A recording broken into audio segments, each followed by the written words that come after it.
Hi friends, welcome to the Shits and Gigs podcast where we keep the vibe high, the humor gets raunchy, and things get spicy when we talk about food.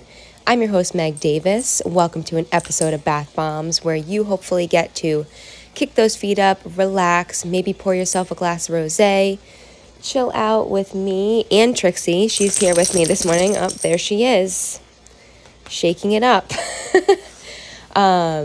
But yeah, my hope for these episodes are that you enjoy this bathtub ASMR as a way to just decompress for your day while leaning into these random topics that I've got going on week to week. And this week we are actually on episode 2 of my Base Meal 101 meal series, but mini series.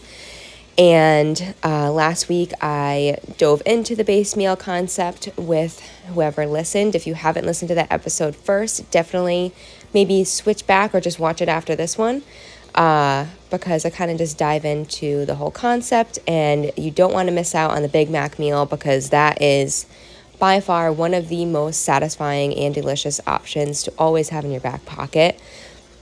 But this week, we're going to be chatting it up about chicken, rice, and veggie. I figured I'd dive into my weekend, though, because I had a pretty fun weekend. We had a nice family day. Cam's 19 months now. Little small life update, too. We recently found out that we're going to have to plug into some early intervention for his speech, which was definitely like a hard parent hit when we first officially got the diagnosis of him being a little delayed. I, fun fact, actually went to school for human services, but I focused in speech pathology. So my gut was telling me that he definitely didn't seem like he was up to par. However, he's not in daycare, so I don't have like a lot of kids in his circle to compare to. And actually, a lot of the kids that I were around through trying to branch out and do mommy groups and stuff, and just in general, a lot of their kids also weren't talking, but they weren't really talking about early intervention. So I kind of had this false hope of maybe it's really not that delayed. However, he is a bit delayed. We are working on it. I'm so proud of his progress already, just with us trying to be a little more intentional with certain things. But we're going to be plugging into some early intervention for him. But yeah, it's been kind of like an emotional couple weeks just to wrap our heads around that process. So when I had my girls' weekend planned for Sunday Fun Day with my girl Lex, that was something I've been looking forward to for quite a little while. But last week I also had my first guest podcast, debacle, I guess. At first, my guest misunderstood my typical record day. Although I sent the date, it was just one of those things. They were super excited to come on and were just open and willing to do so whenever. However, with his new lifestyle and all the exciting things he has going on, it just wasn't going to work. And then we tried to rework it into the weekend, and then he got sick. So I asked my friend Lex if she would also be down to just kind of on the whim do like a girls talk episode. And so we went to this hip hop dance exercise class where I have not moved my body like that in years. So that was very fun, very interesting, and just a fun kind of like mental release for myself and Lex, just to, I don't know, we don't get to spend as much time as we used to together, so it's just really fun to have a girls' morning, so I really appreciated that. And then she was totally open and willing to do the Girls Talk episode, and if you haven't watched that yet, it's the latest guest episode that I posted, so definitely check it out. We talked about how we're both kind of in a season for not settling for anything but being happy and healthy, because we both kind of just reached a point in our life where we were uncomfortable and like we were sick of being uncomfortable. And she's actually getting married next year. I'm going to be ordaining their wedding. So big year ahead, and we just want to feel our best, not even talking about like sweating for the wedding or shedding for the wedding, just like the root of feeling our best. So we talked about that, and I love how it came out. So I'm curious to see how you guys enjoy that episode. But this week, yeah, it was a big kind of pivot week, a big trust in the universe week, because I'm super OCD and anal with being consistent. So not having an episode was something I didn't want to settle on. However, I obviously did not post it on the day that I typically do in my rotation, and The topic was totally random and unexpected, but I kind of loved how it ended up panning out, and it just showed myself that I'm capable of doing hard things and pivoting, and just nothing changed. Like my famous question, I don't know if anyone in this pool of listeners listened to my episode where I mentioned one of my biggest life shifts and kind of boundary setter questions that I ask is, how would life be different? And I just kind of stayed grounded in that this week. Like, how is life going to be different if I post my guest episode a week later than I typically do? Life's not going to be fucking different. It's still going to go on my platform, and you guys still get to hear it. So that was like a huge release moment for me, and I was like, we're just rolling with it. And then I realized on the way over to her house, I forgot my good camera, so like the quality isn't ideal, but I was like, you know what? We're just going with it. It's Sunday fun day. We're having a girls' day. Like, this is meant to be fun, Megan. Like, just roll with it. So, yeah, it was a fun weekend, a family-filled weekend, a friend-filled weekend. And also just learning to, like, be okay with taking time for myself. That's something I'm trying to work on. So this is something we're going to try and do at least once a month, so we can have some fun girl time and just time for myself to decompress, because I am like a serial worker and I just don't stop. So that was a perfect excuse to not, although I still managed to work into it because of the podcast, but it was a good time. It didn't feel like working. All right, let's dive into the base meal for tonight. We're going to go into chicken, rice, and vegetables, or just chicken and rice, which I'm excited about this one because when you think of stereotypical diet that people go on, all they talk about is eating chicken and rice, and it's so boring.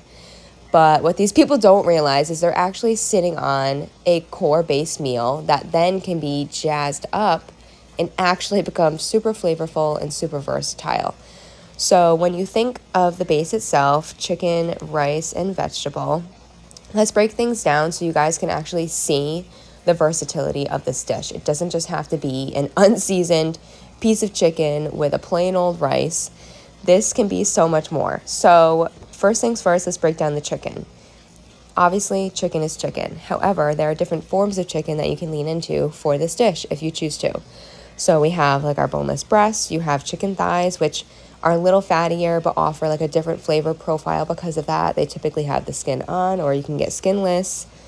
You can grill your chicken. That offers a different flavor profile. It's kind of smoky. You may, depending on what you grill with, have some charcoal on there that adds a different flavor profile.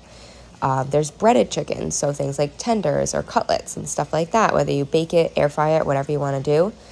Or you can do your chicken in the slow cooker as an effortless option, and that in itself has so many different flavor profiles you can lean into. So don't just think that your chicken has to be just plain old chicken. Like, what are the different ways that you can embrace chicken for what it is to offer different textures and flavors into your dish?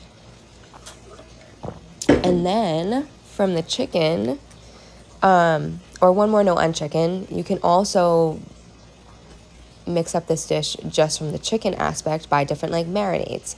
So things like seasonings and marinades and stuff like that is where these dishes come to life, and you kind of just take this blank palette and enhance it to whatever you're craving, whether it be Asian fusion, you want some spice, you want something that feels like very homey and cozy. That's where like the marinades and stuff can come in, or like a sauce or seasoning afterwards once you get all the pieces together. All right, next part of this dish is the rice base. And rice, again, doesn't just have to be plain old brown rice. You have a couple options here. So I put down jasmine and basmati are kind of like neutral options. These are rice options that don't have a bold flavor, so they kind of just absorb and take on the flavor of whatever you end up doing with the dish. So those are kind of neutral options. And then we have things like brown rice and quinoa. Those are a little more hearty. They have like a little more flavor because just the grain base is a little different, and you can just taste it more than the other options. So that's like a hearty option. And then we have things like black and red rice, which are very like nutrient dense rice, definitely a little bit more of a bold flavor. So you have a ton of different options as far as that goes. And then when you look at the easy microwave rice options, There's also a ton of pre-seasoned options. There's like the chicken broth flavor. There's sometimes, a lot of the times, like a Mexican flavor. There's cilantro lime, which I love for like Mexican bases. That's usually like a jasmine rice with cilantro lime mix in the mix. What else? Trixie, any other rice flavors you can think of? That's all I can think of off the rip here. But again, that's 2, 4, 6 plus versatile options for switching up that boring rice base. And again, as you kind of build your dish, or you have an idea of what type of vibe you're going for, then you can consider what pieces of this puzzle for this dish that you want to lean into. And then instead of just plain chicken and rice, I always encourage you to include a vegetable as well, because naturally Americans are lacking severely in their veggie and fruit intake. So when you're leaning into these base meals, I always like to include a vegetable just to ensure and promote getting those vegetables in. And as far as your veggies go, it could literally be anything. I'll give you some ideas once we go over different flavor profiles. But literally any vegetable that you enjoy and love, you can mix into this base meal combo, and it would make sense. All right, let's go over different flavor possibilities here. So with this chicken, rice, and veggie combo, you could go for an Asian vibe. Couple different options here. You can do either just plain chicken breast, you could do the pulled chicken breast or the tenders, and you can lean into like a General Tso's sauce. You could do some type of soy sauce marinade. What else is kind of Asian-y? Like an orange sauce if you want something sweet and tangy. And then from there, typically for an Asian dish, I would pair that with a jasmine or basmati, because it's, again, kind of that neutral base that'll absorb those bold flavors. And then popular vegetable options for Asian fusion that we lean into are broccoli, edamame, green beans. Those are kind of our top 3 for that profile. So again, in that, even just that one flavor profile that you're maybe craving, there's so many different possibilities of what you can do with this dish. Next up, we lean into like barbecue and buffalo a lot of the time. For that, I would typically either go breaded chicken or slow cooker, or I love like grilled with both of those options too. And then for my rice, I'd probably lean towards one of the more hearty options, either the brown rice or quinoa blend, just to kind of enhance that flavor profile a little bit. And then vegetable, for barbecue and buffalo, probably I would lean into either broccoli or green bean. I don't know. Those are just like my go-tos, I guess. But I think they're both like hearty vegetables, but they're also neutral in flavor. So that's why I like pairing those a lot with my dishes. And then another possibility is going like Italian vibe. Even though you're using rice and not a pasta, no reason you can't throw some marinara on this little bitch. Why not? So you can start off, if you're going for like a chicken parm vibe, do the breaded chicken in whatever capacity that you like. You could do one of those heartier options. You could do the brown rice quinoa, or you could even do the black or red rice.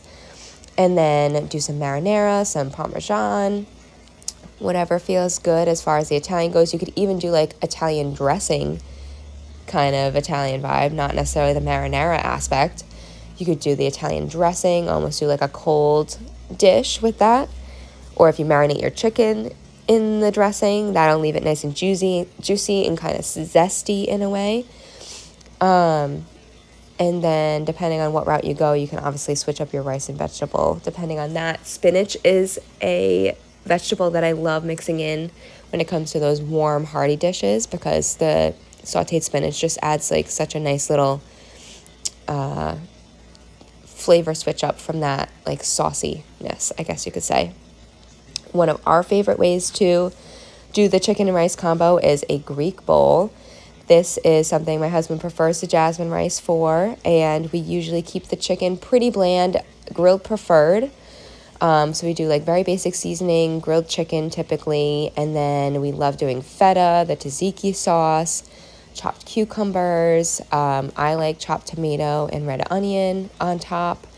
Lots of different ways you can jazz up that flavor profile. Lemon is a great flavor add for that. You can marinate your chicken in lemon juice. Yeah, lots of fun things for the Greek flavor profile.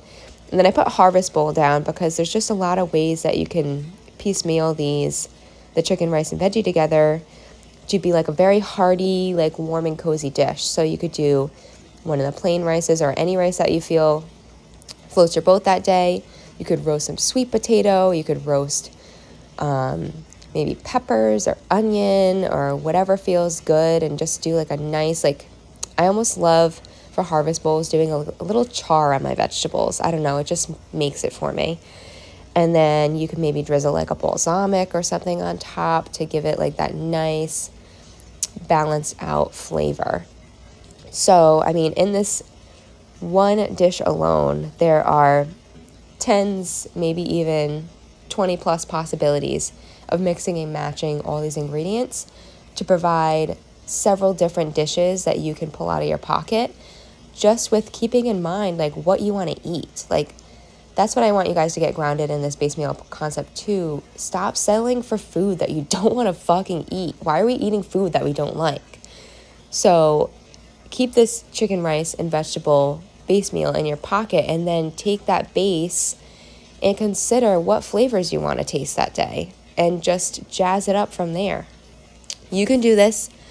You can do hard things. You deserve to eat good foods and know that they are nourishing your body, even if it tastes good. Don't think that if a meal tastes good, it's not nourishing your body, because it's actually the complete opposite.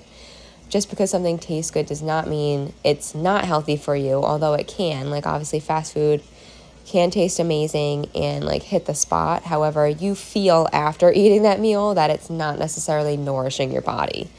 So these are ideas and concepts that can taste incredible, but also your belly will be so happy afterwards, and hopefully you won't have any of that stomach upset that comes along with that high processed option. So that's the base meal for the day. Let's wrap things up with a little mocktail. This is the weekly tea at Elevated Nutrition, which you can come check us out at 34 Newsnack Hill Road in West Greenwich, Rhode Island. We're open Monday through Friday, 6:30 to 2:30. Saturdays, 8 to 1. Sundays are for family. And if you want to come try this out, it's called the Blackberry Smash. It starts off with by far one of my favorite products, the Blackberry Liftoff. It's tart, it's sweet, it's so flavorful by itself, but we're mixing it into a little combo here for an ultimate refresher experience. So start off with your Blackberry Liftoff, and then you're going to do a scoop of our pomegranate tea. We do half a teaspoon, and then we added in a half teaspoon of the Blackberry drink mix, which is vitamin C boosted. We ice things to the top. That is all done in like a little bit of water at the bottom. And then we pour and leave a little bit of room to top things off and balance out that tart flavor profile with our lavender drink mix, which again is also boosted with vitamin C. So you are left feeling energized. It's 160 milligrams of herbal-based caffeine. You have the vitamin C boost, and then the Liftoff is also boosted in things like biotin, the B vitamins, vitamin C, and L-taurine also. So lots of benefits in the mocktail teas. Highly recommend. If you want to try it at home, or if you have any questions, feel free to message me on Instagram at megdavis.healthcoach. And if you didn't see already, small little tidbit before I wrap things up completely, the Nacho Average Prep recipes dropped. Every first of the month, I drop 10 new recipes, or it's 8 to 10, depending on if I have any inspiration for handheld recipes. And then you get an updated snack guide. If you're a member, our best bang for your buck is the $19.99 a month membership, the Discover Your Inner Foodie. This gives you full access to every single recipe that's ever been launched, and also all of the wellness guides, or there are some other options as well. If you feel like you maybe just need some inspiration for breakfast, you can join the Breakfast Club for only $5 a month, and that gives you access to all of the breakfast recipes plus the guides. And then we also have the Meal Prep Hero option, because we have found that the habit that we've honed in on the most when it comes to our meal prep and prep for the week is our lunch prep. The grab and go prep is the way to go, baby. I cannot imagine our life any other way, even if I'm prepping at 8:30 p.m. on a Sunday just so I can grab and go all week long. It is 100% worth it. So if you want to try and lean into the grab and go lunch lifestyle, I definitely encourage you to give the Meal Prep Hero lunch subscription a try for only, again, $5 a month. So super affordable, and you gain access to so much. So yeah, that's all I got for you guys today. Let's lean into this base meal. Comment if you try any of these base meals, and I'd love to see how you put your spin on things. Thanks again for tuning in. Toodles.